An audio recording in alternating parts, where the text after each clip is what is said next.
This is a story about a ride, not the routine commute, not a joyride to clear the head, but one ride that put a rider against weather, time, and the thin margin between choice and consequence.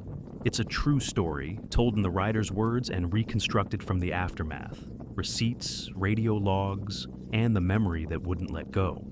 It began on a weekday afternoon in late spring, the kind of day that teases with sun and polite clouds until the sky turns its mood without warning. Mark, not his real name, but the one the people who helped him use, had just finished a long shift at a bike shop. He was tired, but the road called. He pointed his old, reliable bike toward home, a single-lane highway that cut through low farmland and the edges of a small town. The bike was simple, an older standard, not a showpiece, but maintained with pride. Mark liked the honest mechanics of it. The ride normally took 40 minutes. That day, a storm cell brewed over the next county. Weather apps flickered warnings on his phone, but his route had pockets of signal dead spots, and the urgency to get home overruled caution. 15 minutes from his house, the sky folded. Wind came first, an animal sense of air rearranging itself. Then rain, not the polite sprinkle of spring showers, but a line of needles slanting hard, hissing on the road. Visibility collapsed into a silver wall. Most drivers pulled over. Mark considered it, then decided to keep moving, hugging the center line as traffic crawled. As he threaded through a half-dozen cars, a washed-out patch of asphalt hit a subtle hazard, a shallow drainage dip that funneled the rain into a sheet of water that shimmered like glass. Mark hit it at about 60. The front tire found a slick he hadn't seen. The bike fishtailed. For a heartbeat, the world slowed to a strobing line of raindrops and the roar of his breath.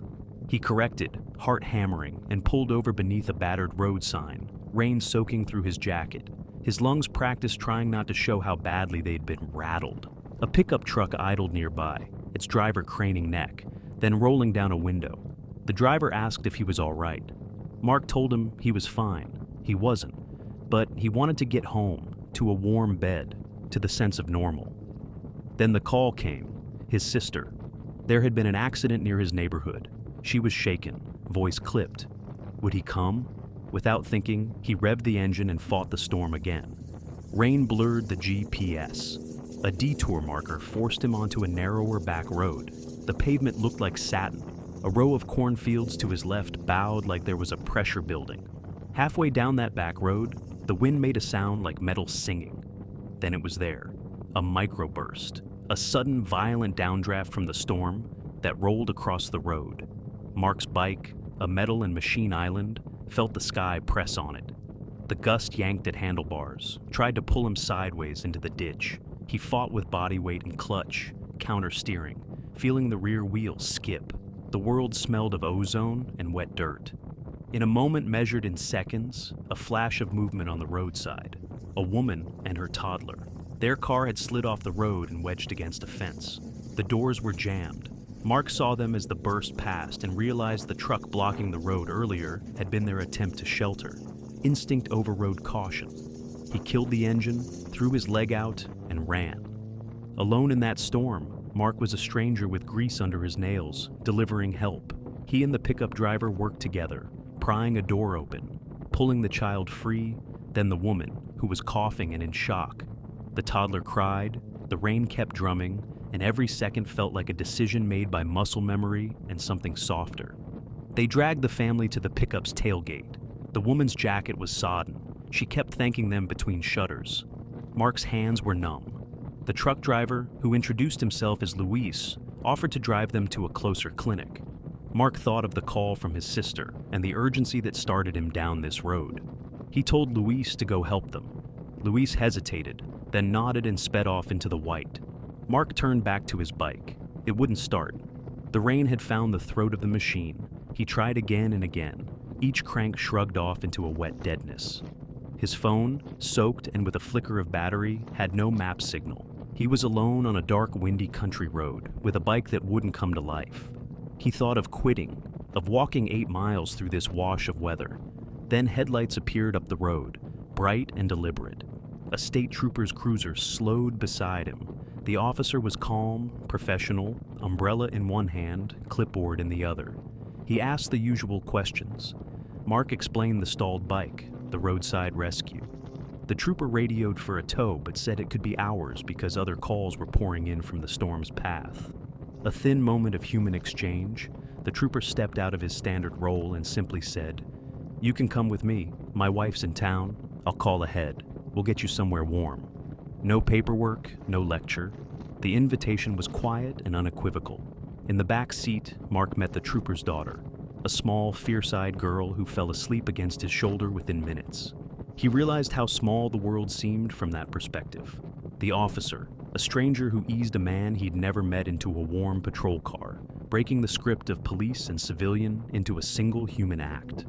At the hospital later, not the one he'd intended to reach, but one chosen by kindness, Mark learned the woman's name. Her car had been clipped by a truck earlier in the storm. She'd lost control near the same drainage dip. The toddler, bruised but okay, would recover. Luis, the pickup driver, turned out to be a volunteer firefighter. The trooper's wife arrived with blankets, and the ER staff murmured the old rhythms of triage and care. When Mark finally got home hours later, dripping and exhausted, he sat in a kitchen that smelled of coffee and oil. His sister hugged him, more relief than reproach. He realized the ride that began as a shortcut had become a thread through which many small acts of courage and acts of everyday decency tangled. 3 things stayed with him. The first, machines will fail. The second, weather forces you to respect limits you sometimes take for granted. The third, people, strangers who carry headlights in hands, can change the ending of a day simply by choosing to help.